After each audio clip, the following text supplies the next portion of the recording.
ocasiones y que bueno, que son muy bien seguidos por los amigos de la Fundación y los participantes. Primero hablará Andreu Valius, en Barcelona. Bueno, ¿estás en Barcelona o en el Pirineo? En Barcelona.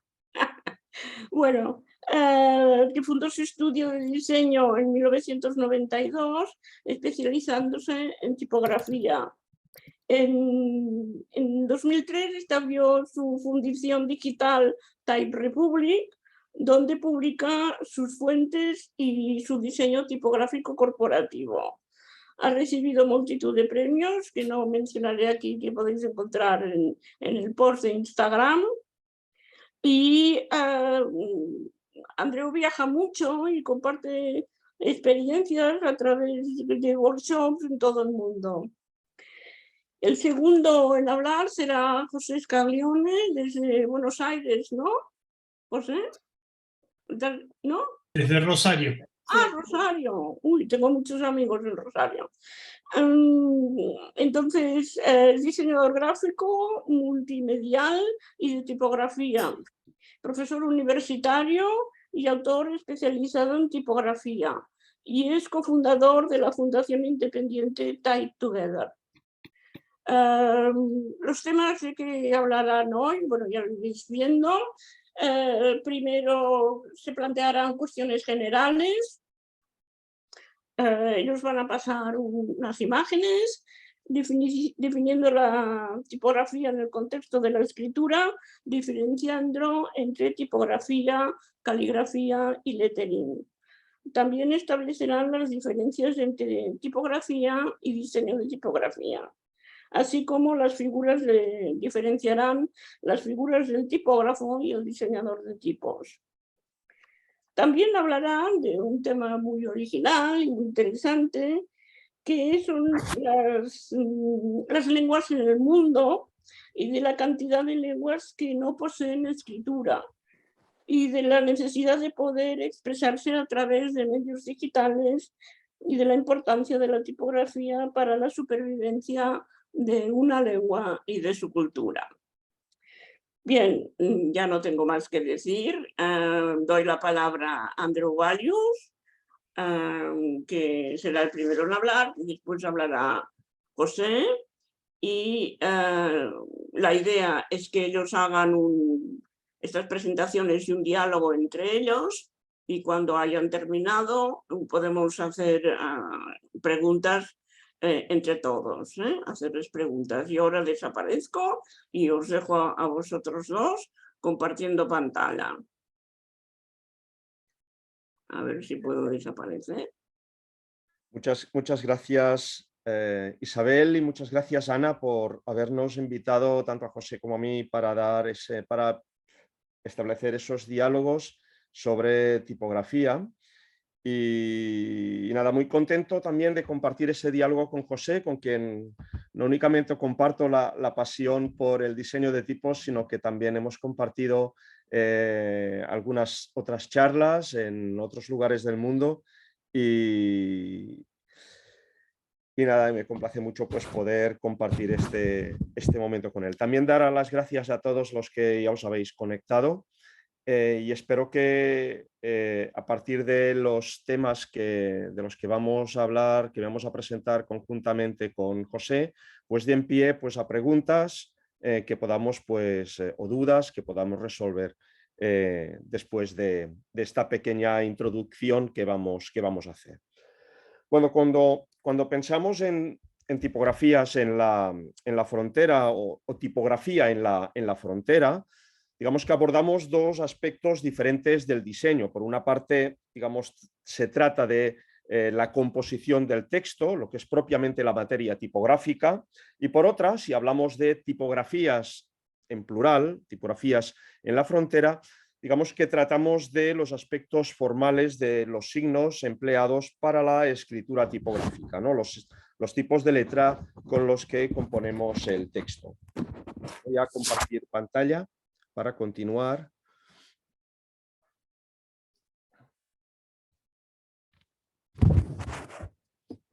Bien, para empezar, quizá valga la pena situar, digamos, la frontera entre algunos conceptos que podrían resultar confusos, ¿no? ¿Qué entendemos por tipografía?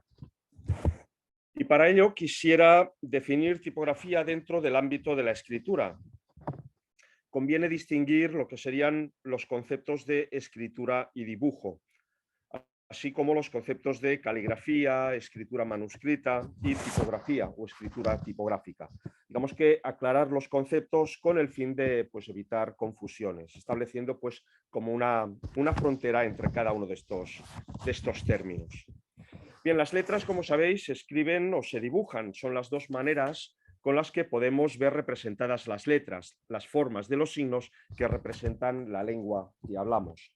Cuando escribimos podemos tener lo que es propiamente la escritura manuscrita, que es un tipo de escritura más personal, más ligada al gesto, una expresión más íntima de lo que sería una versión más espontánea de lo que sería la escritura de uno mismo, ¿no? Mientras que cuando hablamos de escritura caligráfica ya nos referimos a un tipo de escritura donde la vertiente estética es mucho más importante, donde digamos que es un tipo de escritura más normativo, donde se siguen unas determinadas pautas a la hora de ejecutar las formas, ¿no? Como puede ser, por ejemplo, el grado de inclinación de la herramienta, de la pluma, la posición del instrumento de escritura, las proporciones de las letras, etc. En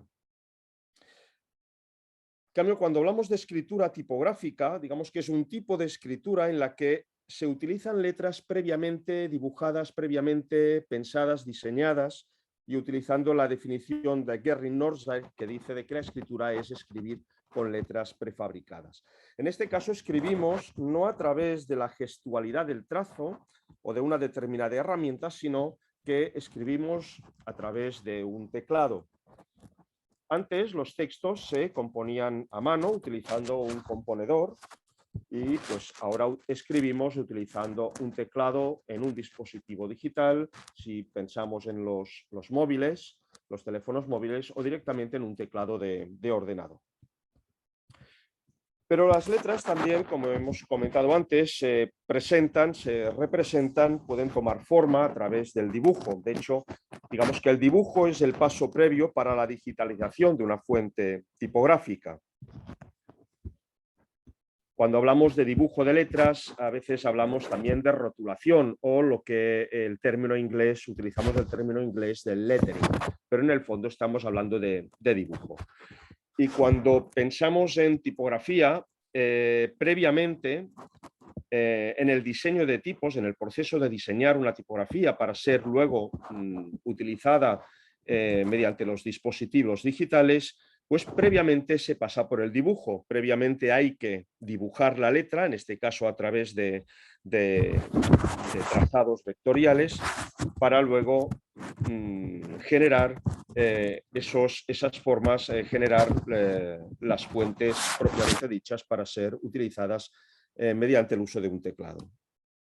Bien, a veces la frontera entre lo que es propiamente el lettering, el dibujo, la rotulación de las letras y la ilustración es una frontera muy, muy pequeña, ¿no? A veces hablamos de lettering, pero podemos hablar también de ilustración. Ahí quizá depende de cuál es el objetivo en cada caso. Bien, pues la tipografía, digamos que es escritura con letras prefabricadas, previamente dibujadas y convertidas en información digital que los sistemas operativos pueden interpretar y representar en la pantalla, si estamos hablando de dispositivos digitales. La escritura tipográfica pues no deja de ser lo que ya conocemos en diseño como composición de texto. Así pues, cuando hablamos de tipografías en la frontera o tipografía en la frontera, son dos cosas diferentes, aunque relacionadas entre sí. En la frontera, en los límites, en los márgenes, suelen encontrarse las cosas interesantes, seguramente aquellas que son menos convencionales. Si hablamos de tipografías en plural, estamos hablando de tipos de letra. En cambio, si hablamos de tipografía, propiamente hablamos de una actividad, de un ámbito de estudio o de una disciplina, como se quiera. Hablar de tipografía en la frontera es hablar de los límites de la tipografía. Hablar de tipografía en la frontera es hablar de composición y de los límites entre lo convencional y lo experimental. Es hablar también de la lecturabilidad, de la comodidad, de cuán cómodo es un texto a la hora de poderlo leer, cuán fácil es ese texto de leer, ¿no? Cuando componemos texto podemos llevar la tipografía, la composición de texto, al límite de lo que serían las convenciones de la lectura, las convenciones de la composición de texto para la lectura. A lo largo de la historia hemos visto cómo la tipografía ha pasado de ser un tipo de escritura muy centrado en la lectura del texto para tener un uso más plástico, más formal. Ya a partir del siglo XIX, a consecuencia de lo que fue la revolución industrial, la tipografía pasó del pequeño formato, el formato libro, formato de lectura, en el libro, a un formato de mayor dimensiones, lo que es el cartel. Y ello supuso un uso de nuevos tipos de letra más adaptados para la comunicación persuasiva, más adaptados a nuevos usos, nuevas lecturas, y de ahí surgen nuevos tipos de letra más pensados para ese comportamiento más decorativo, más persuasivo. Aparecen las letras más decorativas, aparecen las negritas, aparecen letras estrechas. Se crean modelos de letra de gran tamaño para usos de fantasía, usos display, más adaptados para ese tipo de material impreso de gran tamaño. Se utiliza para esos casos la madera, que es un material mucho más económico y fácil de trabajar, en vez de utilizar los tipos de plomo que habitualmente eran los que se utilizaban pues, para la composición de texto en los libros. Bien, el diseño del libro también se verá influenciado por esas tendencias estéticas y por el uso de tipografías modernas, tipos de letra de mayor contraste que siguen los modelos italianos de Bodoni y los tipos franceses de Didot. Bien, estos son los modelos de letra, los llamados tipos modernos, que se pusieron sobre todo de moda a partir del siglo XIX. Por supuesto, al otro lado de la frontera tendremos a los tradicionalistas, los que seguirán y recuperarán el oficio de tipógrafo y los valores de la tipografía tradicional. Esta recuperación de carácter más historicista ya se dio en Inglaterra a finales del XIX con un movimiento de renovación de las artes del libro. Y en España, sobre todo principalmente en Cataluña, muy a finales del XIX y a comienzos del XX, con personajes como Eudald Canivell o Sefery Gorges. Pero con las vanguardias históricas se rompe con el papel tradicional, con los límites del uso convencional de la tipografía como herramienta de comunicación, y se rompe con la composición tradicional, con las convenciones formales en la composición de texto. Tanto no se trata tanto de nuevos diseños de tipos de letra como de nuevas maneras de componer el texto, y nos encontramos ahí en la frontera de las convenciones de la composición. Lo vemos en los trabajos experimentales de las vanguardias con el caligrama como composición poética, y lo vemos también en los carteles dadaístas y las composiciones constructivistas. Digamos que la tipografía en los límites de lo que es propiamente la composición. En este ejemplo vemos el manifiesto futurista, cómo el texto funciona como imagen. En esta composición tenemos tipografía y dibujo de letras mezclados, ¿no? Y el uso de la onomatopeya, los juegos compositivos, con el fin de crear atmósferas, espacios tipográficos que rompen con las composiciones tradicionales. Otros ejemplos de composición, en este caso de Fortunato de Pero. Vemos también cómo ese juego en el uso de la letra como imagen lo vemos en esta portada de la revista Vogue, ¿no? ¿Dónde está la frontera entre tipografía y fotografía? O bien cómo esos espacios expresivos que creó el diseñador francés Massin en los años 60 en la composición de los textos de este libro, este libro sobre la obra de teatro La cantante calva de Eugène Ionesco, ¿no? Donde la tipografía es utilizada como herramienta para definir la identidad de los personajes, ¿no? Donde se distribuye en el espacio la tipografía se distribuye en el espacio a manera de escenario teatral, ¿no? Donde los diálogos son tratados tipográficamente. También podemos ver la letra en esos límites entre lo que es legible y lo poético, ¿no? Joan Brossa utiliza la letra como un objeto poético más allá de su valor semántico. ¿Dónde está la frontera entre lo legible y lo ilegible, entre lo que es cómodo de leer y lo que es difícil de leer, ¿no? La letra se convierte en un elemento poético y simbólico, en el caso de Joan Brossa. Con la posmodernidad en los años 80 y 90 aparece otra vez esa manera de romper las convenciones del texto, gracias sobre todo a la introducción del ordenador, de las nuevas tecnologías, ¿no? Y con los programas de edición de texto y de creación de tipografías, que propició un cambio en las maneras de comunicar, rompiendo con cualquier tipo de límite impuesto por la tradición o por la racionalidad en el pensamiento moderno que fue característico de los años 50 y 60. En este uso de la tipografía como imagen, lo podemos ver lo podemos encontrar en este ejemplo, en estas portadas de la colección Great Ideas de Penguin Books, donde vemos cómo se utiliza el texto como imagen, como ilustración incluso, ¿no? A este tipo de trabajos se suele llamarlos tipografismo, a este uso de la letra como imagen. Hablar de tipografías en la frontera, si hablamos ya propiamente de lo que son las formas de las letras, es hablar de tipos de letra, de formas tipográficas, es hablar de los márgenes, de los tipos de letra que desafían las convenciones de la lectura. Y en este caso hablamos de legibilidad, cuando pensamos en cómo las formas de las letras son más o menos reconocibles, ¿no? En la composición de texto podemos hablar de la lecturabilidad, de la comodidad de lectura, de la facilidad del texto para ser fácilmente leído. Y en este caso hablamos más de legibilidad, de la capacidad de un signo, en este caso de un signo tipográfico, de ser reconocido como tal. Cuando una letra es una letra y no un signo arbitrario, ¿no? Cuando la letra deja de ser un signo convencional al cual le otorgamos un determinado valor semántico y sonoro. Hay tipografías que están en la frontera entre lo legible y lo ilegible, tipografías que están entre la funcionalidad y la especulación, la experimentación, en los límites de esa legibilidad. Durante la década de los 90 se diseñaron muchas tipografías que rompieron las convenciones con lo que se consideraba aceptable en la lectura del texto. En España, a comienzos de los años 90, se creó el proyecto García Fons, un proyecto que investigó en las posibilidades formales de la creación de tipografías por ordenador y para ser utilizadas en ordenador. Bien, si dejamos las fronteras de la legibilidad de lado, si hablamos de fronteras, vemos que hay formas, hay diseños de letra que definen identidades culturales, como ocurre en el País Vasco, donde un determinado tipo de letra es representativo de un ámbito cultural muy concreto, ¿no? ¿Qué hace que esas formas sean identitarias? ¿Dónde se encuentra la frontera entre lo que podemos identificar como parte de una cultura, como representación de una cultura, de una identidad, ¿no?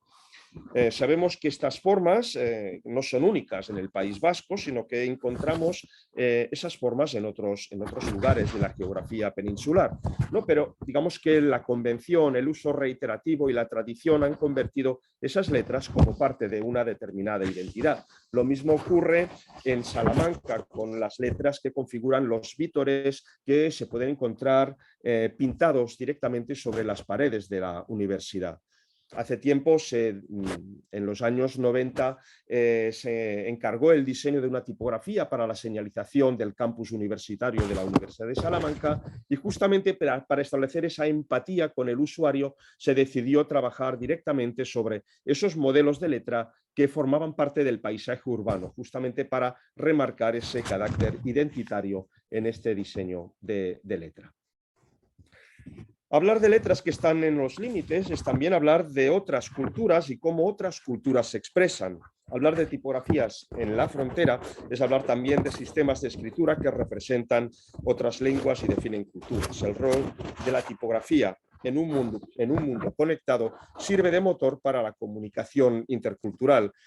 En este sentido no me gusta hablar de fronteras, creo que es un concepto político que poco tiene que ver con la tipografía como expresión de una forma de comunicación escrita que tiene voluntad de trascender fronteras. Si bien es cierto que hay diversos sistemas de escritura y lenguas que representan ámbitos culturales diferentes, pero las fronteras culturales son fronteras muy permeables y eso es bueno.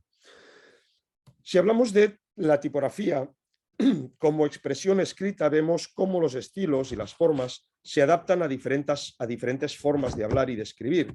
Una fuente multiescritura que contiene caracteres de diferentes sistemas de escritura trasciende cualquier frontera cultural o política. Cada vez más, las empresas demandan el diseño de tipografías corporativas que respondan a las necesidades de comunicación multilingüe. En este caso, la tipografía corporativa de SEAT incluye distintos sistemas de escritura que puedan responder a las necesidades comunicativas de la marca en los mercados internacionales, allí donde la marca quiera situar sus productos. TUPCAL, por ejemplo, es una tipografía creada con 3 sistemas de escritura diferentes, con árabe, latín y Tifinac. Es una tipografía que responde a las necesidades comunicacionales de las comunidades del Magreb, en el norte de África, y es una tipografía multiescritura creada para facilitar el diseño de herramientas para la alfabetización de la cultura amazigh en el norte de África. Y eso dentro de un contexto multicultural donde conviven tanto el alfabeto árabe como el alfabeto latino.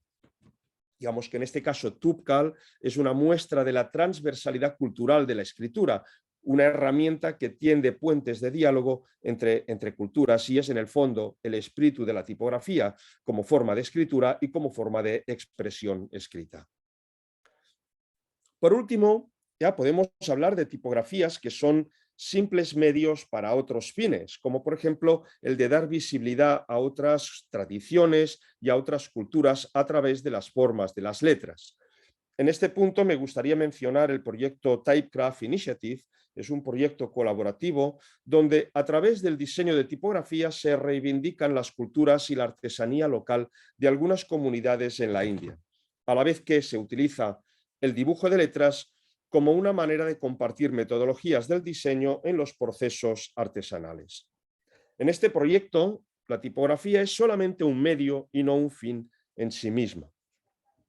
Y con este ejemplo del uso de la tipografía, ya no como un elemento para la composición de textos, sino como un simple medio para la visualización de otras culturas, de otros espacios culturales, para el diseño de herramientas de alfabetización o herramientas educativas. Doy paso a mi colega José para que siga él con parte del contenido de esta charla. Bueno, gracias, Andreu. Bueno, antes de comenzar, quiero agradecer tanto a la Fundación como a Isabel y a Ana y a todos ustedes por sumarse hoy a este diálogo. Mi presentación probablemente sea un poco más breve y muchísimo menos optimista que la de Andreu. Pero bueno, espero que traiga alguna cola para discutir, por lo menos. A ver si puedo compartir mi pantalla.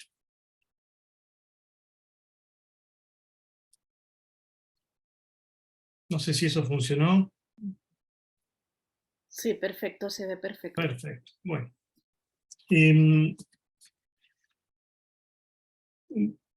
Retomo un poquitito sobre lo que habló Andreu. Él nos habló de la diferencia principalmente de los distintos tipos de escritura, donde habló de la escritura gestual, ya sea la escritura del día a día o la caligráfica, la rotulación o el lettering, y la escritura mecanizada, que sería la tipografía. Y dentro de ese contexto habló de la tipografía en sus diferentes roles, un rol más formal, en el cual pretende ser mucho más expresiva y un tanto artística, y un rol más comunicacional que tiene que ver con la tipografía y la composición tipográfica desde el punto de vista más tradicional que nosotros conocemos.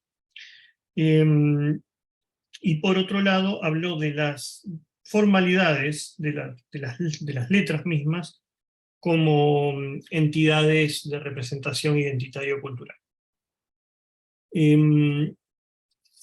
Dentro de esto, quiero hablar de otras dos fronteras que nosotros más o menos definimos estos 4 tópicos como posibles disparadores, ¿no? El primero de ellos con respecto a las fronteras disciplinarias. Perdón por los textos en inglés, pero esto es de otra charla que tenía ya preparada y que nada más que lo traje para tratar de ayudarnos un poco a visualizarlo. Si nosotros pensamos que en esto que yo decía que la tipografía es la escritura mecanizada, básicamente, tenemos que hablar de que hay un clúster tecnológico, una base tecnológica en la cual desde un comienzo, tanto el cortar un punzón, como fundir esa letra, como componerla dentro de una forma tipográfica, como entintarla y presionar un papel sobre eso, era parte del mismo proceso tecnológico. Es decir, que estas 3 actividades que vemos acá, que es el diseño de tipografía, el diseño gráfico y la impresión, eran verdaderamente un proceso que estaba pegado uno detrás del otro, ¿cierto?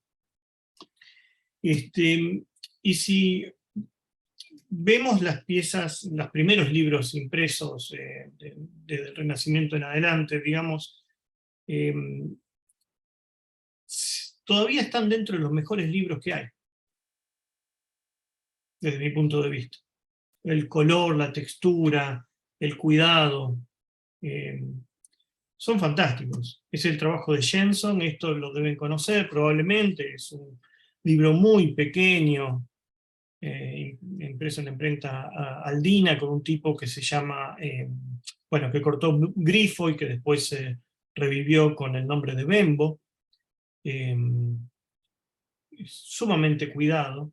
Después Grifo mismo cortó otra versión de este tipo que se usó en este libro, que para mí es uno de los libros más bonitos que existe, el Hipnerotomaquia Polifili, uno de los primeros libros completamente ilustrados. Pero en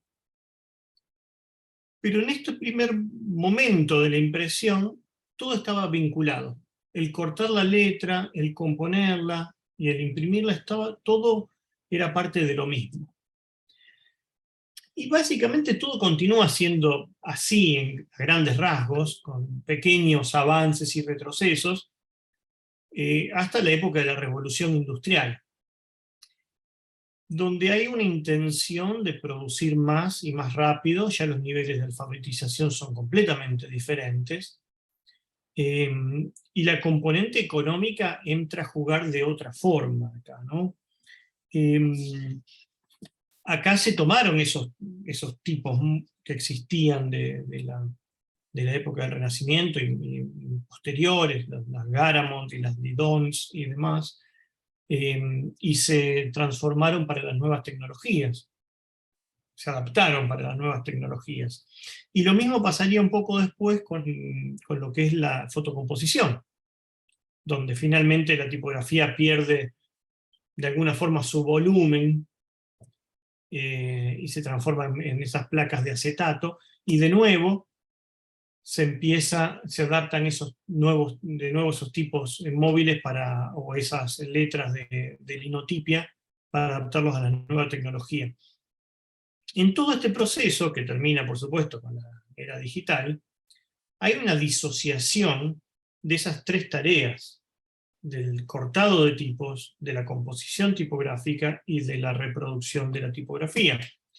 De hecho, esto acá ustedes pueden ver, esto lo preparé yo medio rápidamente, pero a la izquierda ven los tipos de Grifo del año 1495, y a la derecha ven la versión actual de Bembo digital de la Monotype.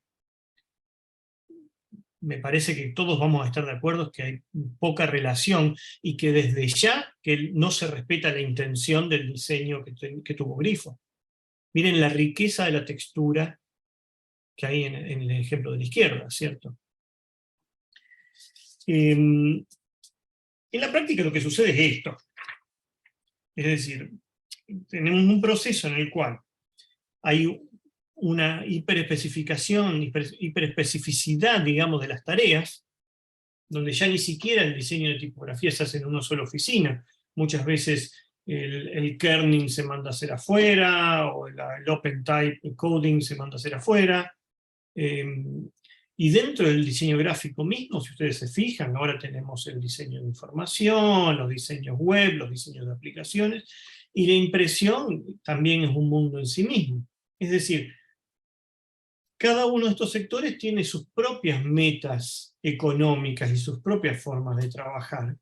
Y una de las cosas que quiero plantear es que yo no estoy tan seguro que esta división de tareas, o por lo menos falta de visión de lo que es el proceso de la comunicación visual desde el principio a fin, y todo lo que involucra la tipografía, está tan desvinculado.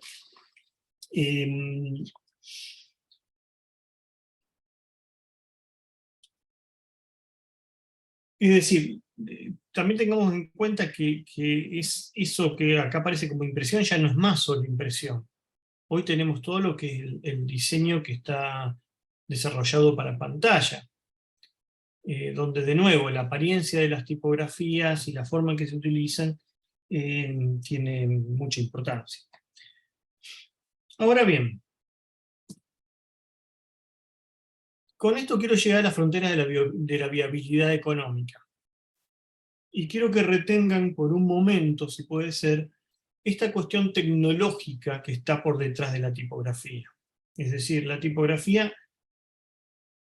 fue una tarea industrial por algún motivo, pero es más que nada porque tiene mucho de industria y de tecnología detrás de esta profesión y de este conocimiento que estamos tratando de adquirir. Ahora bien, si pensamos que la tipografía es escritura mecanizada, y la escritura tiene que ver con la lengua y con los lenguajes, tenemos que pensar en el amplio abanico que existe con respecto al mundo de la forma en que nos comunicamos. Esta es la cantidad aproximada de idiomas que se conocen en el mundo. ¿Por qué es aproximada? Porque en realidad, para empezar, se van descubriendo nuevos y algunos se van extinguiendo. Pero por otro lado, existe bastante nivel de desacuerdo entre lo que es un idioma y un dialecto. Un dialecto es, digamos, una variación de un idioma.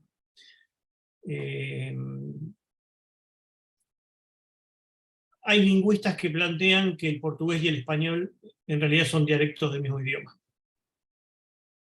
Entonces, con ese abanico de posibilidades, está muy difícil contar cuántos idiomas hay en el mundo. Pero sí sabemos que aproximadamente el 50% de estos idiomas son idiomas de tradición oral, no tienen forma escrita. Y sabemos que el 40% tiene 1000 usuarios, o sea, 1000 parlantes de ese idioma o menos. Solo en África hay 2140 idiomas aproximadamente. Esto cubre las necesidades de 990 millones de personas. Hay 23 idiomas que cubren el 50% de la población del planeta. Y hay 149 sistemas de escritura que alimentan esos idiomas que tienen tradición escrita. Y acá hay una cosa que debemos definir como dos cosas que son completamente diferentes. Es decir, sistema de escritura es una cosa y con un sistema de escritura se pueden escribir muchos idiomas. Es decir, el alfabeto latino sirve para el francés, para el alemán, para el yoruba, para el noruego, etc. Hay sistemas de escritura que son completamente artificiales y modernos. Hay sistemas de escritura como por ejemplo,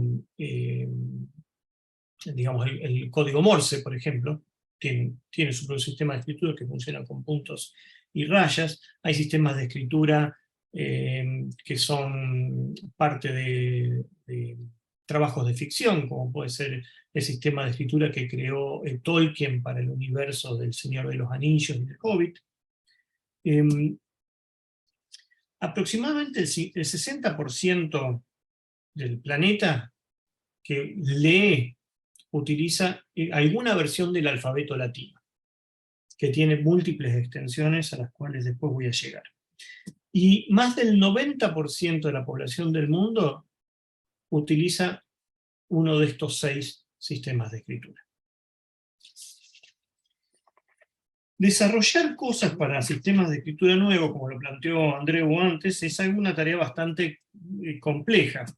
Nosotros hicimos un proyecto que es una tipografía que se llama Del Sans, que es uno de esos proyectos que no va a terminar nunca, porque se va actualizando permanentemente, en la cual, en esta familia tipográfica, estamos tratando de llevarla a distintos sistemas de escritura. Hoy por hoy creo que llegamos al 11, y vamos a llegar al 12 en febrero cuando publiquemos el coreano.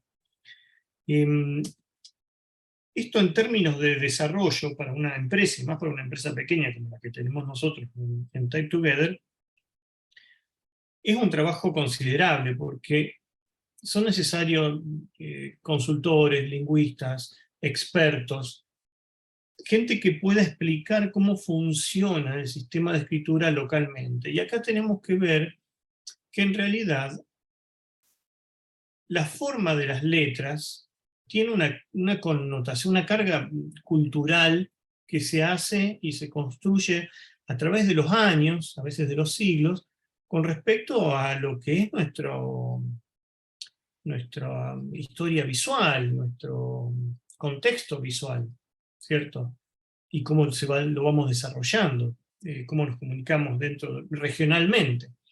Entonces, la forma en que avanzan esas letras y se van mutando, de la misma forma que nosotros vimos cómo cambiaban las letras desde Jenson a Grifo y después a Didot, esos cambios culturales existen en cada región y uno tiene que poder respetarlos.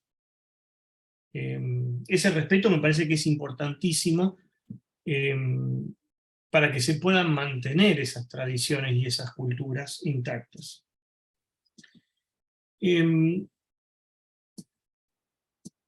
Bueno, esto es lo que es la familia tipográfica hoy. Pero digamos, sabemos lo que una sans serif representa para nosotros en el contexto de lo que es el mundo occidental.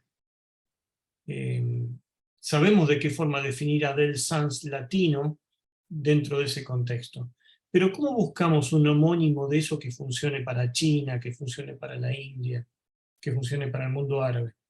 Y cuando digo el mundo árabe, yo estoy hablando del mundo árabe, pero el mundo árabe puede llegar a ser muy grande. Y es más, cuando se utiliza el alfabeto árabe, no estamos hablando solamente del mundo árabe, sino del mundo persa también. Cada uno con sus tradiciones, con sus formatos preferidos y demás. Y acá sí quiero volver a lo que les pedía que retuvieran, que es el tema de la tecnología. Si pensamos en el invento más importante de Gutenberg, fue este aparatito, que es el molde de fundición manual. El molde de fundición manual lo que permitía era poner matrices de diferentes anchos y tirarle el plomo fundido por arriba para generar tipos móviles de distintos anchos también. Esto es importante en un alfabeto como el latino, donde el espacio de las letras, los anchos de las letras son proporcionales, es decir, una M es muy ancha y una I latina es muy estrecha. ¿Bien? Ahora, este invento, ¿qué tan apropiado es para, por ejemplo, un sistema de escritura conectado como el árabe? ¿O qué tan apropiado es para un sistema de escritura que no está apoyado en una línea de base, como el de Banagari?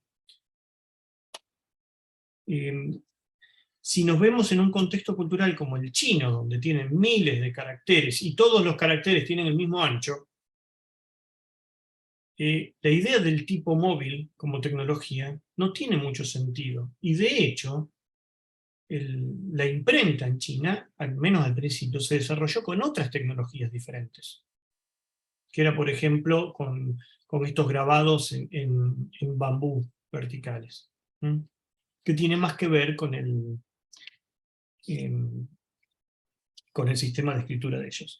Lo que estoy tratando de plantearles es que el desarrollo de la tecnología que les mostré antes, desde Gutenberg, o sea, desde la invención de la imprenta moderna, pasando por la revolución industrial y pasando por la fotocomposición y luego por el mundo digital,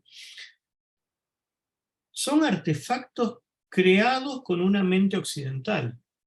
Son eurocentristas. Y toda la tecnología que utilizamos es eurocentrista. Piénsenlo de esta forma. Cuando nosotros utilizamos un procesador de textos, cualquiera sea, o un programa de autoedición como InDesign o Word o lo que sea, esos programas necesitan diccionarios que deben ser mantenidos y creados y actualizados y demás, ¿cierto? Para poder trabajar, por ejemplo, cortar en sílabas donde corresponde para el idioma español, ¿cierto?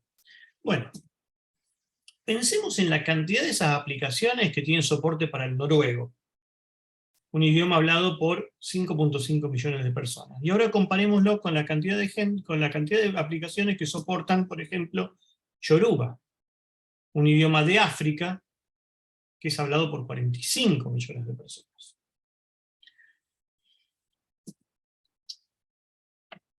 Y la historia continúa, pues si pensamos en el Yoruba, ustedes van a ver ese puntito que aparece, yo no sé si se ve mi cursor, ¿ven que hay un punto aquí abajo de algunas letras?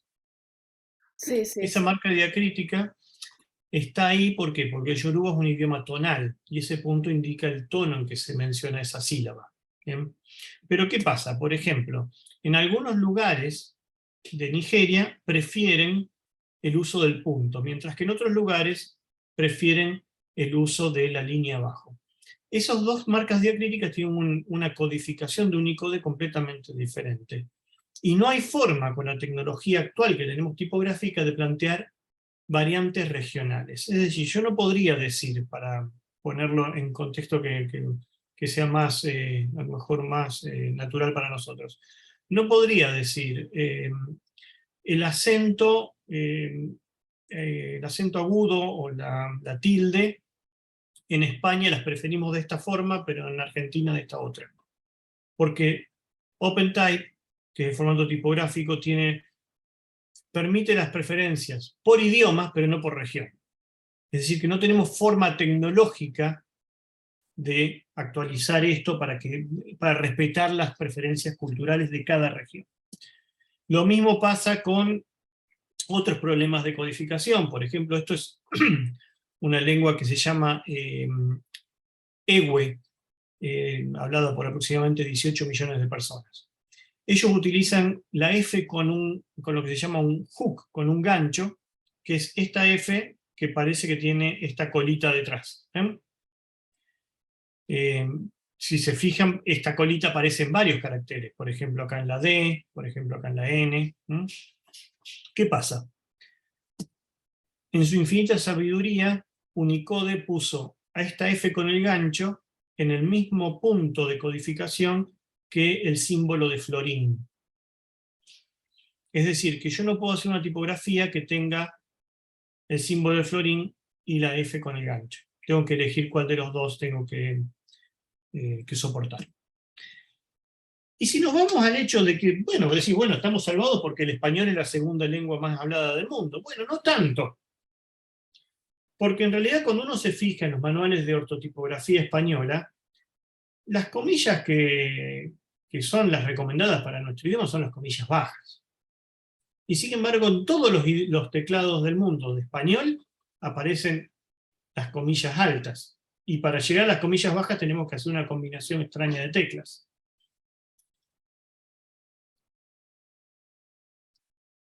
Lo que estoy tratando de decir que daría la impresión de que si bien la tecnología nos hace sentir de que tenemos cada vez más y más posibilidades, muchas veces lo que está haciendo es haciendo nuestro camino y nuestras referencias más estrechas.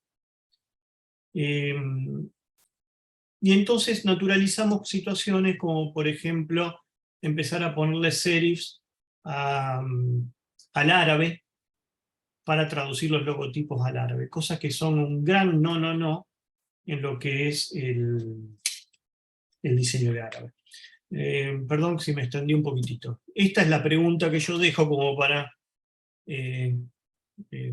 continuar desde acá. Es de qué forma podemos, los que estamos dentro de la comunicación visual, generar mecanismos, convertirnos en actores que fomenten el respeto, la preservación de las culturas regionales, ¿cierto? Bueno, hasta ahí llegué yo, Andreu.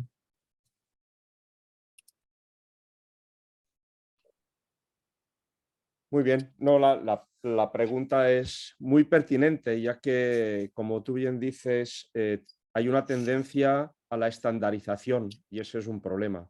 Y como la tecnología se ha creado o se ha gestionado desde un ámbito geográfico muy concreto, que es el ámbito cultural occidental,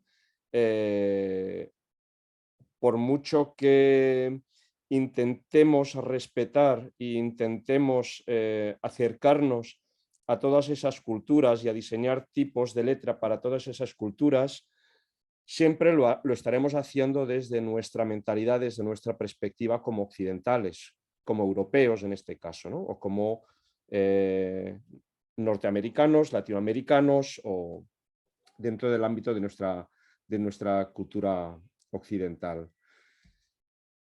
No sé cuál sería la solución a esto.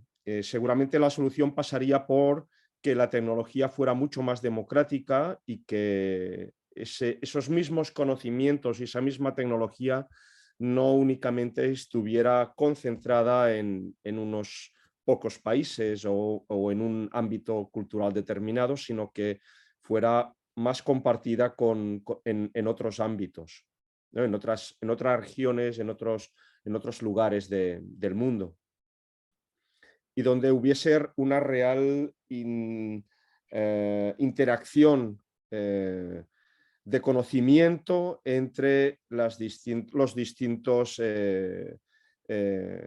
ámbitos geográficos, ¿no? Desde el mundo asiático, el mundo occidental o europeo, todo lo que es el continente americano, etcétera, ¿no? Y creo que esto no se da sobre todo por motivos económicos y por estrategias políticas y por estrategias económicas. Y cuando hablamos de escritura, que es un ámbito totalmente, forma parte de nuestra cultura, vamos que todo lo cultural pasa siempre a un segundo plano, ¿no? Como también lo planetario y el problema ecológico, que todo el mundo habla de ello, pero cuando se termina un congreso sobre el clima, como el que está ocurriendo ahora se avanza muy poco, ¿no? Porque son cosas que siempre pasan a segundo plano. Pero por otra parte, yo me acuerdo que se avanza muy lentamente, pero hay veces que se dan pasos que son esperanzadores, ¿no? Yo me acuerdo cuando se empezaron a aparecer los primeros editores de texto, donde no se podía componer con la ñ, porque la ñ era un carácter que no aparecía o no se podía utilizar en medios digitales porque no era reconocido. Actualmente hay un cierto reconocimiento, por lo menos con Unicode podemos componer texto en muchas más lenguas que antes con el latín. Pero sí que es cierto que en este momento las cosas son como son y no hay, digamos, un avance sustancial en lo que sería dar respuesta a las necesidades de otras regiones, las necesidades comunicacionales en otros lugares, ¿no? No sé si alguien de los que está presentes quiere intervenir, pero O sea, pondría un ejemplo como el tema en catalán, tenemos la L geminada, que es un glifo, se considera un glifo, que es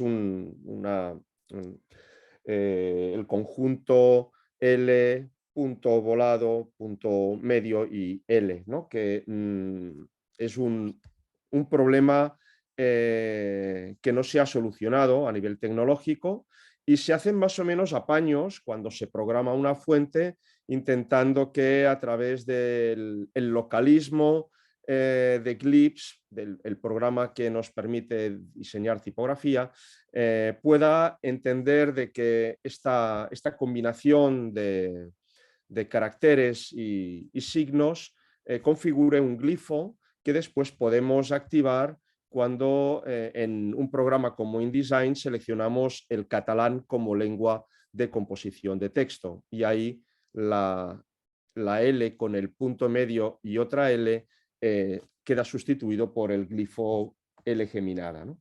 Pero digamos que no hay, digamos, continúa siendo un problema regional, como antes tú comentabas. Claro que sí. Y lo mismo ocurre con otros casos que tú antes también estabas comentando, ¿no? De que no hay una respuesta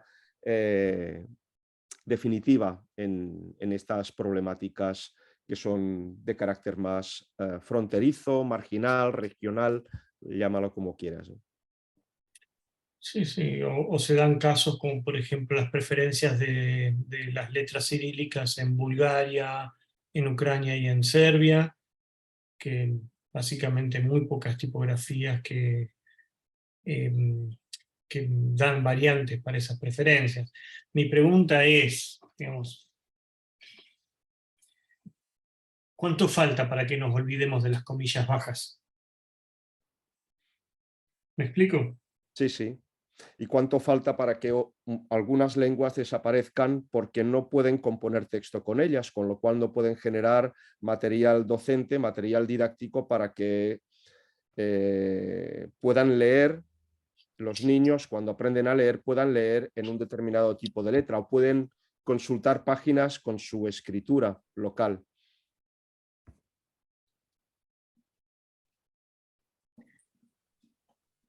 Bueno, no sé si hay alguna pregunta o algún comentario, a lo mejor. Bueno, yo creo que ahora podemos abrir las preguntas a los asistentes y yo voy a romper el hielo. Yo tengo varias.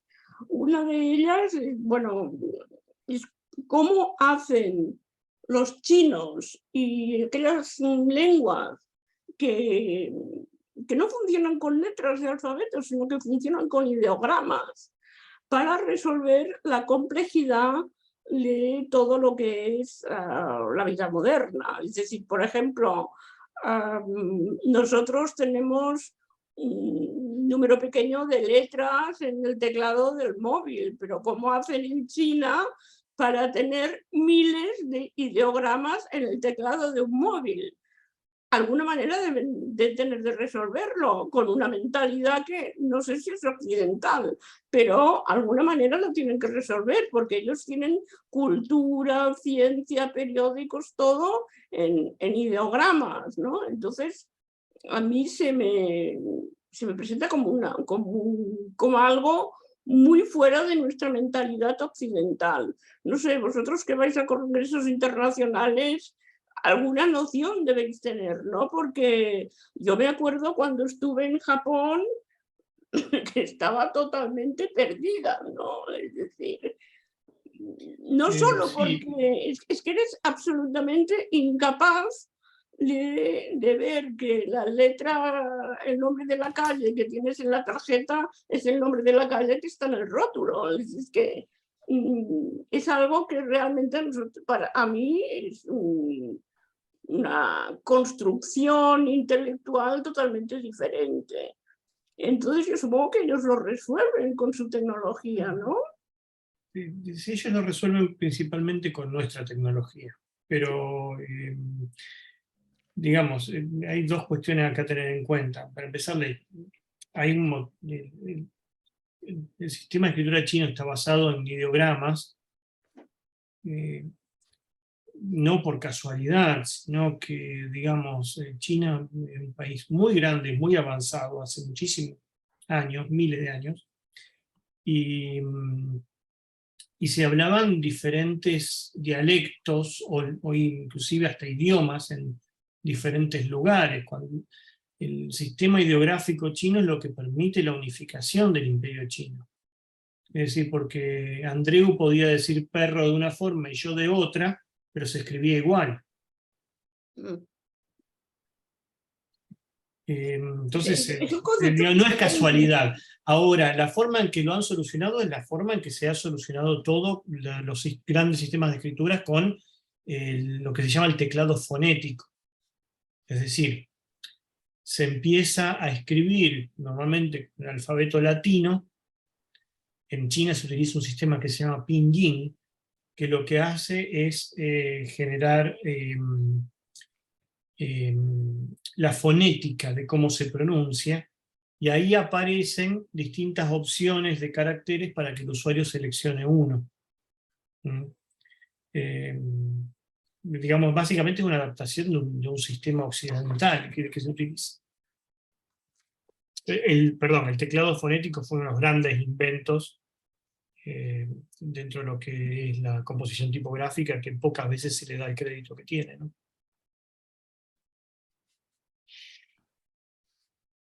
Y Andreu quiere comentar también, tenemos otra mano alzada de Nuria Olivé. Si quieres tú misma poner la cámara o el micro. Sí, perdón, no he podido encender la cámara, no sé si me escucháis. Sí, perfecto, no hay Sí. problema.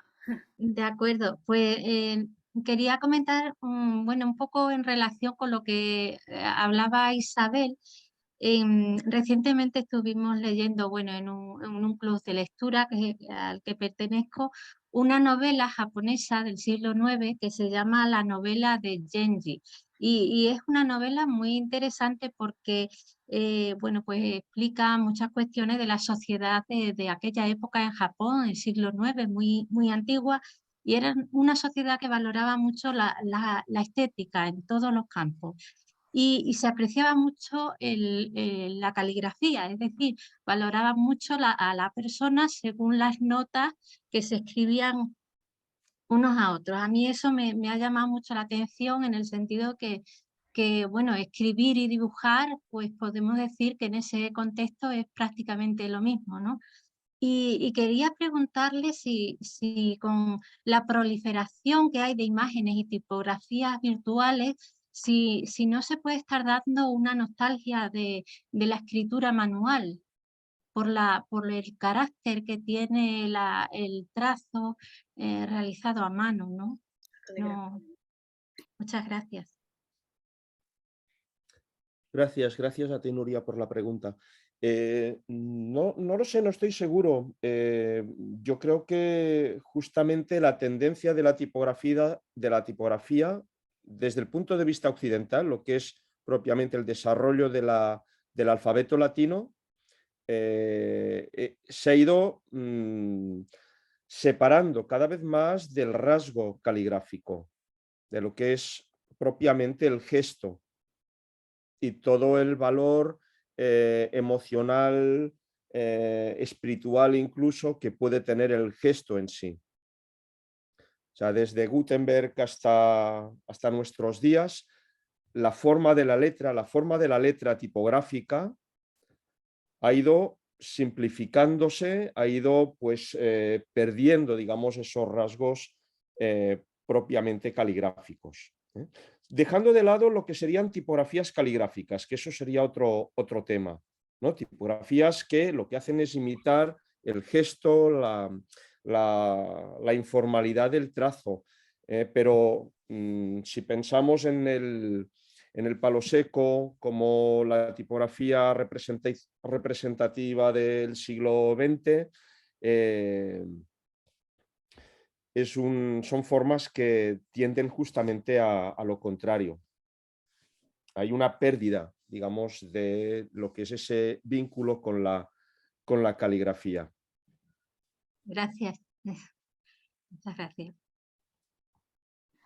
Gracias, Nuria. Hay una pregunta de Silvia Segarra, no sé si quieres hablar, aunque no tengas cámara, que plantea las limitaciones de normas internacionales que están haciendo, como habéis comentado, producen la eliminación de corchetes, símbolos de apertura, de interrogación, admiración, en el caso del español, porque no se utilizan en otras lenguas, ¿no? Esta homogeneización que habéis comentado, etcétera. Y luego habría otro planteamiento también respecto a estas limitaciones de Alfonso Ruiz, que dice, ¿alguien está trabajando en el desarrollo de herramientas de inteligencia artificial para aplicarlas a estas cuestiones? Quizá lo necesario sería dar un nuevo salto tecnológico, uno más, que supere todas estas limitaciones.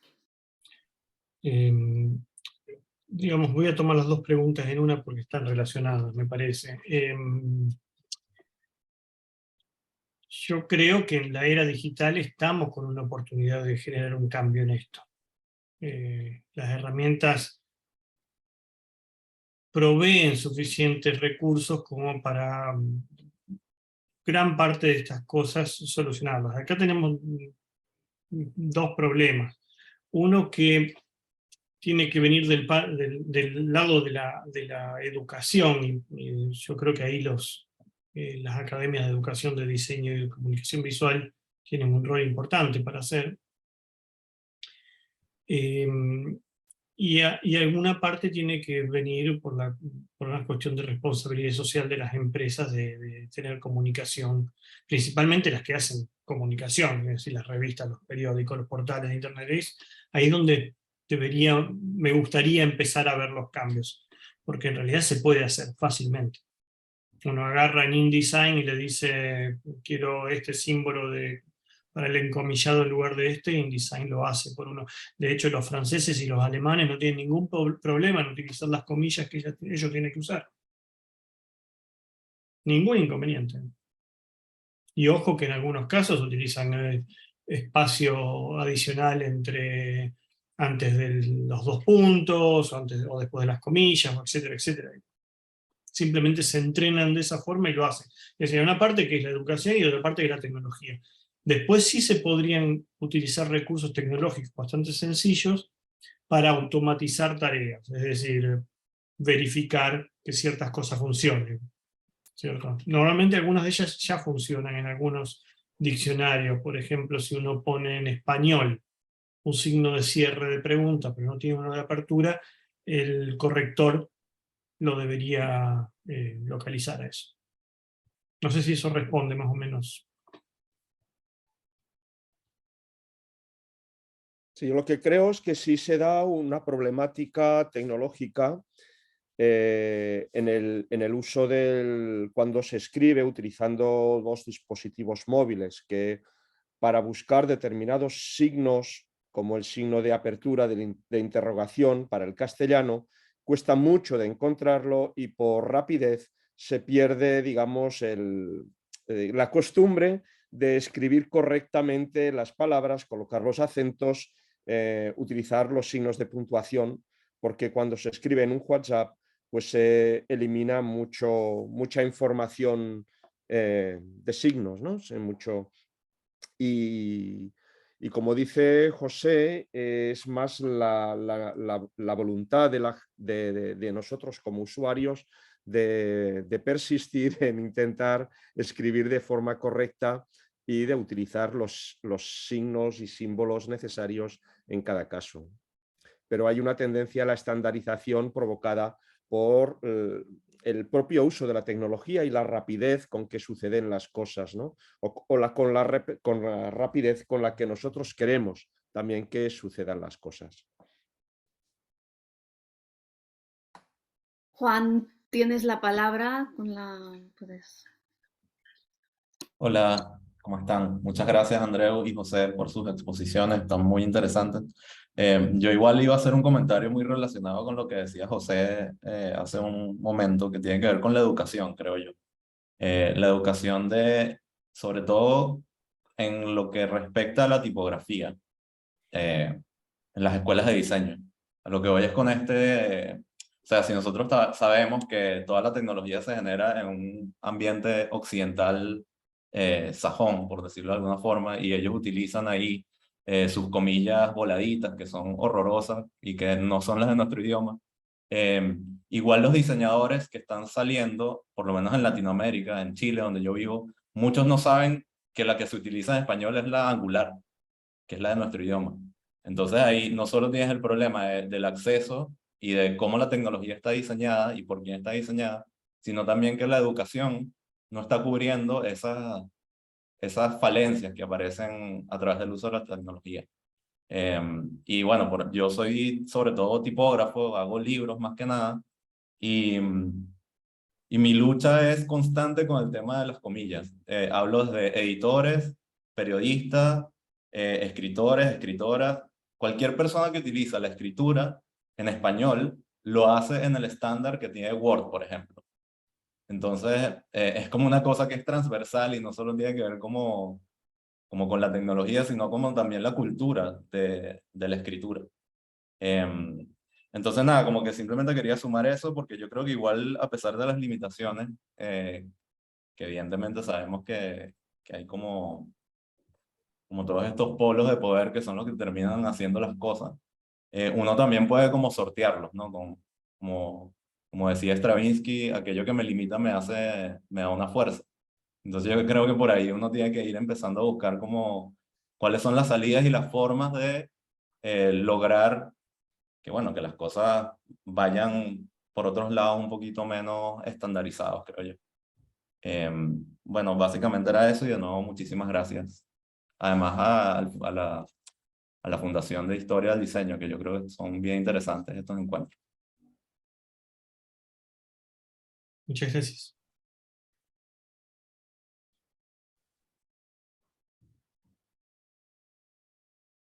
Sí, tal vez quisiera hacer más que una pregunta, una reflexión, o os paso una reflexión, porque, claro, estamos dando mucha importancia a la tecnología, ¿no? Como el condicionante principal, pero de hecho, y a la tecnología digital especialmente, ¿no?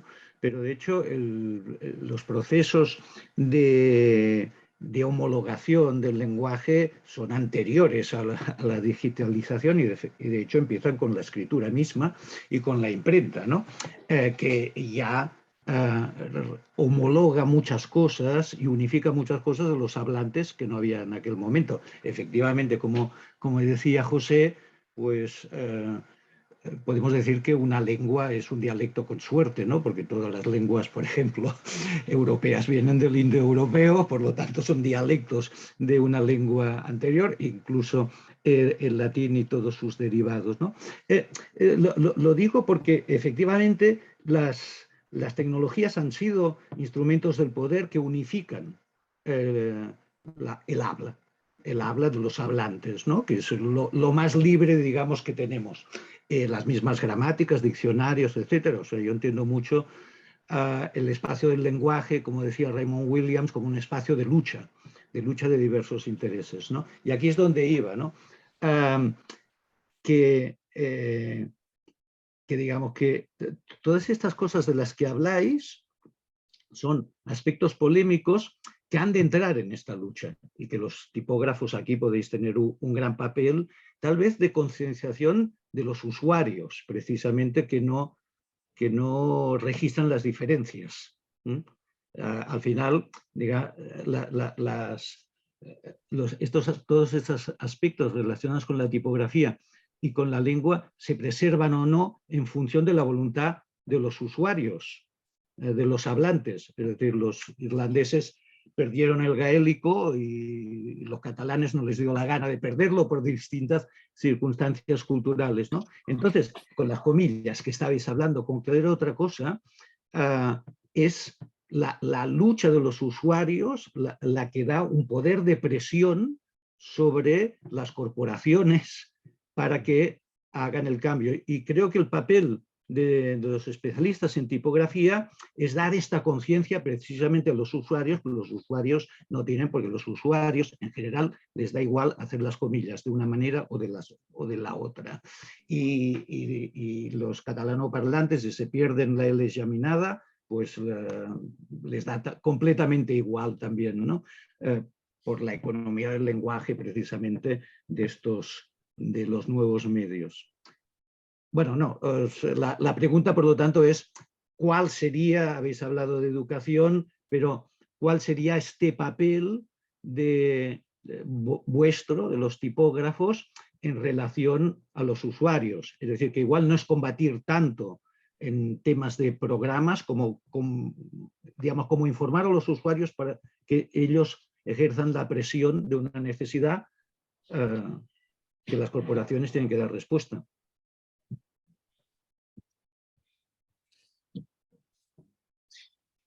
Bueno, por una parte yo creo que la educación es básica en las escuelas de diseño y en las escuelas de periodismo y en las escuelas de medios en general, ¿no? Que serían escuelas relacionadas con el mundo de la comunicación.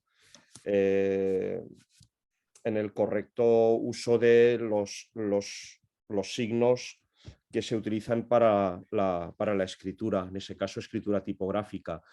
Los diseñadores de tipos de alguna manera también ejercemos una presión, quizá no muy grande, pero sí que en los últimos años se ha ejercido una presión importante en cómo las herramientas, el software, tiene que funcionar para que se respeten una serie de cosas, ¿no? Como ya no únicamente el hecho de que existan una serie de signos básicos para poder escribir en una determinada lengua, sino también el hecho de que el software se adapte mejor a las necesidades de composición de texto para el caso de los tipógrafos, ¿no? Sí que hay cada vez ha habido una presión mayor, pero no es fácil acceder a los centros donde se toman las decisiones importantes en el diseño de estas herramientas, ¿no? No sé tú cómo lo ves, José. Yo soy de la idea de que desde el año aproximadamente 2000 en adelante hubo un proceso de profesionalización del diseño de tipografías, liderado inicialmente por las universidades de La Haya y de Reading, pero después replicado en muchos lugares, en el cual creo que tal vez los diseñadores de tipografía son parte de los actores que son parte de la solución de este problema. Es decir, hay un interés cultural en la preservación de los idiomas, hay un interés en rescatar las culturas regionales en términos tipográficos, y como dijo Andreu, ha habido presión puesta sobre empresas como Adobe o Microsoft para que el soporte que ellos proveen para las funciones OpenType, que es lo único que tenemos para esto, funcionen correctamente y sean accesibles correctamente los distintos dispositivos. Creo que hemos fallado mucho en lograr conectar eso con las personas que están usando la tipografía y que están imprimiendo la tipografía. Y por eso era un poco que yo empezaba con esa idea. Y cuando estoy hablando de imprimir, acordate que no estoy hablando solo de imprimir, estoy hablando de mostrar en pantalla, mostrar en el celu, todo eso. Es decir, hay procesos en los cuales tenemos menos injerencia. Y por más que nosotros generemos soluciones tipográficas que pueden ser utilizables, que después no sean utilizadas, es una cosa que también es culpa nuestra. Es decir, nosotros tenemos que educar a los usuarios también. Es mi postura, puedo estar equivocado. Sí, reclamaba precisamente este papel.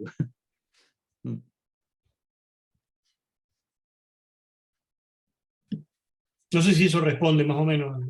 Sí. Era el reclamo de este papel, no solo hacia arriba, digamos, sino también hacia abajo, por el liderazgo de opinión que se puede tener desde vuestra posición. Sí, sí, sí, sí. Sí, yo considero que históricamente, y acá donde me gustaría que esto no se grabe, pero bueno, lo voy a decir igual, las grandes fundidoras, las grandes multinacionales, han estado más interesadas en perseguir los usuarios que no compraban las licencias que educarlos a los usuarios para hacer las cosas correctamente. Y estamos pagando las consecuencias de eso. Listo, lo dije, Andreu, perdón. Bueno, ya está bien.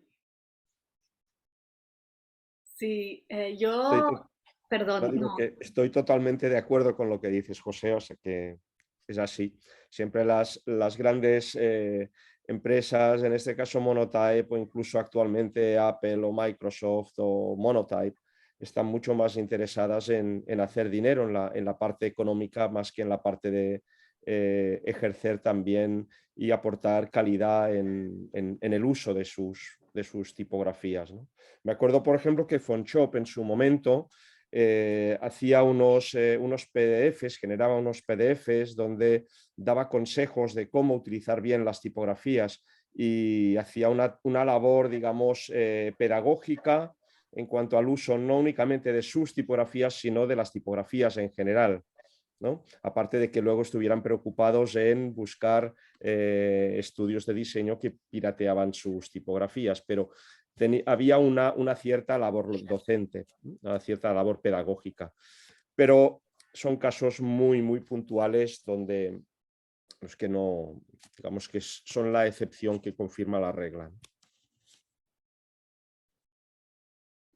Yo solo quería comentaros que hablamos de limitaciones, pero yo me he quedado impresionada de la riqueza de vuestra profesión, porque es que sois diseñadores, sois artesanos, sois historiadores, sois casi filólogos, especialistas en lenguas muertas, o sea, hay una completitud ¿no? de conocimientos que realmente, lo digo sinceramente, estoy impresionada porque es muy interdisciplinar, ¿no? Entonces, quizá todas estas limitaciones que estamos hablando también responden al grado de complejidad que tiene esta profesión. Solo es lo que a mí me ha suscitado vuestras presentaciones.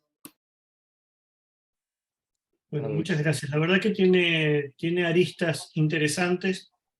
Cada una de ellas se puede uno tirar de ese hilo y convertirlo a lo mejor en un par de libros. Pero bueno, por lo menos despertar el interés con respecto a algunos de esos temas me parece que está bueno.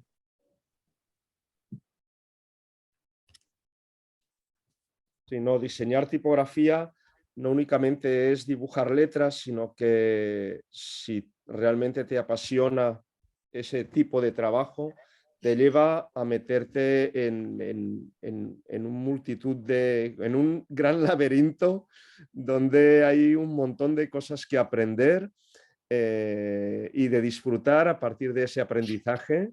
Solamente meterte en dibujar letras para construir fuentes, familias tipográficas para otros sistemas de escritura, te hace introducirte en otros contextos culturales, en otros mundos, en otras maneras de hacer, que es impresionante, ¿no? Es casi inabarcable. Una vez abres una puerta, el mundo que ves en ese espacio es tan grande que eres incapaz de poderlo abarcar, ¿no? Por suerte, pues trabajamos pues con asesores, a veces con otros diseñadores de tipografía que nos echan un cable porque son nativos de determinados ámbitos culturales, pero es un mundo inmenso y, como tú decías, Ana, es muy transversal porque no únicamente estamos en cuestiones puramente tecnológicas o de dibujos, sino también de culturas, de modelos históricos. Es enorme, es enorme. Es apasionante.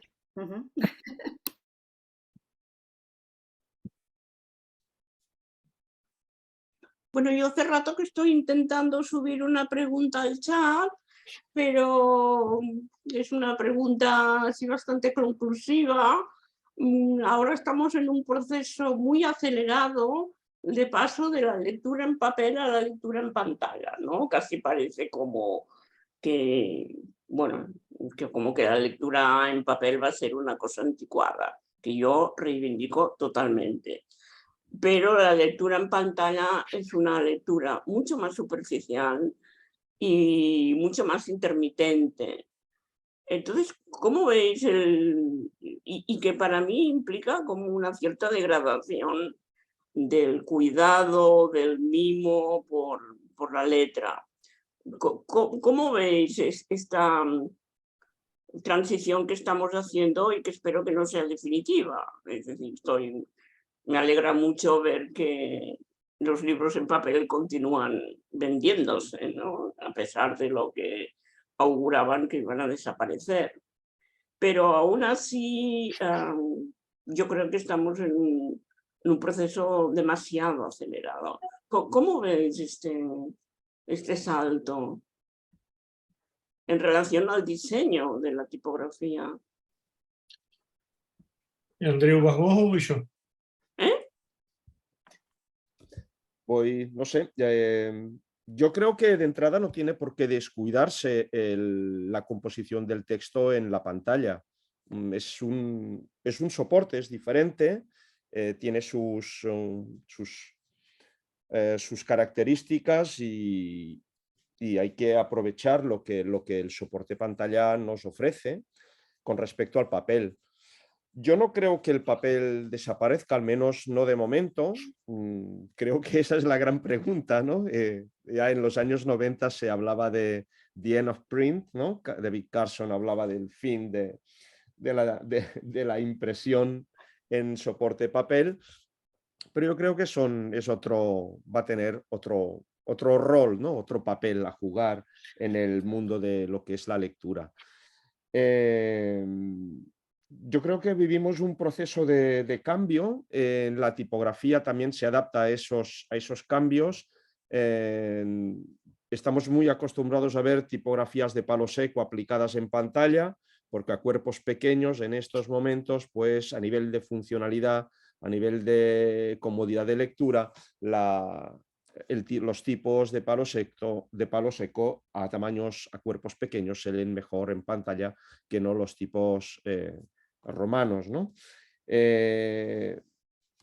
Cuando diseñamos tipografía adaptamos los diseños a esas particularidades tecnológicas que obligan a diseñar o a dibujar las letras de una determinada manera. Pero no sé, no tiene por qué descuidarse la composición de texto en pantalla. O sea, creo que es un soporte diferente y no debería de suponer demasiados problemas. Sí, con respecto a la composición tipográfica yo estoy de acuerdo, pero sí hay una cosa que dice Isabel que sí tiene consecuencias, por lo menos lo que es la comunicación inmediata, y que son las modalidades de lectura, que me parece que es un tema en sí mismo, que por ahí excede a lo mejor lo que veníamos a hacer aquí, pero sí es muy interesante porque de qué forma se adaptan los contenidos. O sea, un periódico no funciona de la misma forma en papel que en una pantalla. Y cuando uno ve los portales de noticias de gente que sabe lo que hace, como por ejemplo, no sé, la BBC, y te das cuenta de que los textos están escritos distintos. La cantidad de párrafos, la longitud de las frases, está todo con un objetivo literario diferente, con un objetivo de comunicación que está focalizado en ese formato y en ese medio. Y en ese sentido me parece que sí, los medios de comunicación a lo mejor tienen mucho por hacer y por proveer. Si yo pudiera tener un deseo, sería que logremos ponerle, como decimos a veces en Argentina, el cascabel a la cola del gato en términos de lo que es el libro electrónico. Cosa que todavía no ha sucedido, y donde sí creo que hay muchísimas posibilidades de brindar a gente de menores recursos de acceso a literatura que si no, no la tendría. Sí, yo estoy de acuerdo de que la pantalla está planteando un nuevo modelo de lectura en el cual pues no van a tener sentido los modelos de lectura que actualmente conocemos, ¿no? Como el caso del periódico es un caso muy claro. Y estamos en ese tránsito, en ese proceso. Quería sumar que, perdón que me meta, pero igual a mí me parece que hacer como un juicio de valor de si es mejor o peor es como demasiado pronto. Esto es como demasiado transicional, me parece a mí. Yo recuerdo un poco quizás como lo que decían de la radio, ¿no? Lo que decían de la televisión. Me imagino también lo de la imprenta, quizás era una especie de herejía para los escribas, no lo sé. Y también las formas de pensamiento de las personas que están naciendo en estas épocas son diferentes porque crecen con la tecnología de otra manera. Yo nací en el 84, entonces recuerdo claramente cuando empezaron los teléfonos inteligentes, que uno enviaba mensajes de texto y después pasaste al Messenger y así como todo muy vertiginoso, y uno lo iba aceptando. Y yo creo que eso es así. Y lo que viene es como, bueno, ¿cómo hacemos para que o qué es lo que estamos viviendo? Por eso es que no sé, siempre pongo como en duda eso de hacer juicios de valor de si es mejor o peor. Concuerdo completamente con que son soportes diferentes. Por ejemplo, el libro electrónico yo creo que son publicaciones electrónicas, porque si nos vamos a la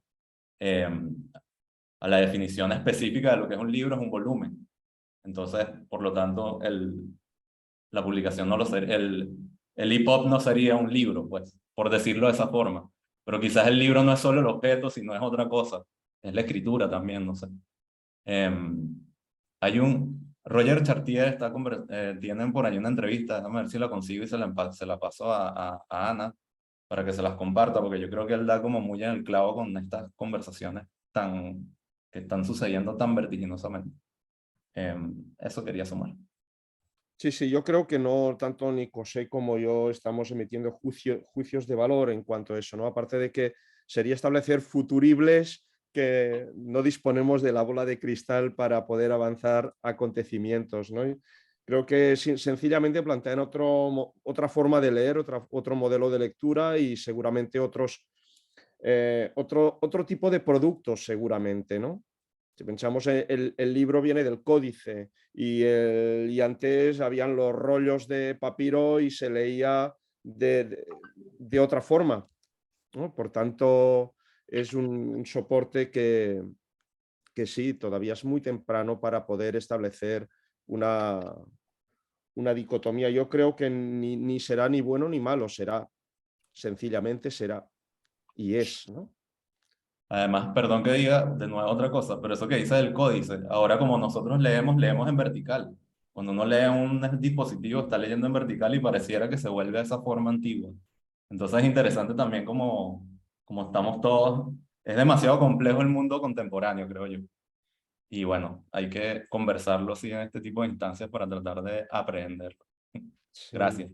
A mí, por ejemplo, todo el tema del fenómeno de la lectura y cómo la lectura puede llegar a cambiar, a mí se me escapa, porque ya no, o sea, entraríamos en un terreno de la psicología y otros campos del conocimiento que a mí se me escapan totalmente, ¿no? Pero sí que entiendo de que las formas de lectura influyen directamente en la manera en cómo nosotros relacionamos conceptos, ¿no? Cómo se configura nuestra mente a la hora de pensar y a la hora de conectar conceptos e ideas, ¿no? Y seguramente modelos de lectura diferentes, como puede ser la lectura tan fragmentada que tenemos ahora en relación a lo que sería la lectura continua del libro tradicional, va a contribuir a que cambiemos mentalmente la manera en cómo procesamos la información y cómo se va a configurar los mecanismos de razonamiento en las generaciones futuras, pero se me escapa.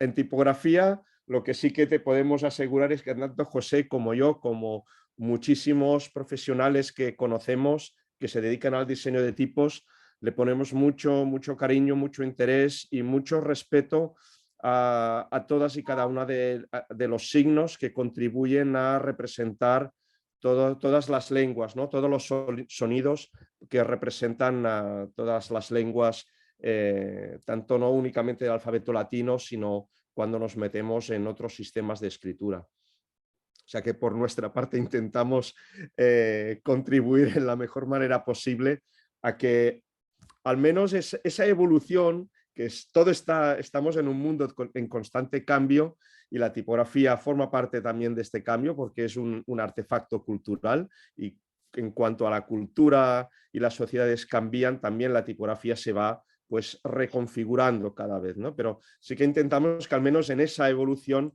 pues mantener o diseñar de la mejor manera posible para que para que se respeten las lenguas y esos contextos culturales.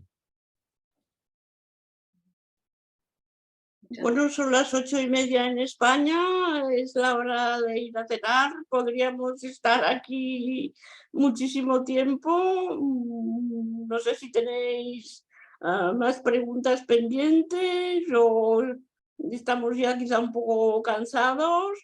Ha sido una lección magistral de tipografía. Bueno, yo ya sé que los tipógrafos y los diseñadores de letras sois sabios. Esto siempre os he considerado sabios en el sentido humanístico de la palabra, ¿no? Entonces, bueno, muchísimas gracias por vuestra colaboración, muchísimas gracias a todos los que habéis asistido y os esperamos dentro de un mes. Que vamos para hacer otro diálogo, que vamos a hablar de moda e historia de la moda. Adiós a todos y muchísimas gracias. Adiós, muchas gracias. Gracias. Gracias. Adiós. Muchas Gracias. gracias. Adiós, gracias. Adiós. Adeu, gracias.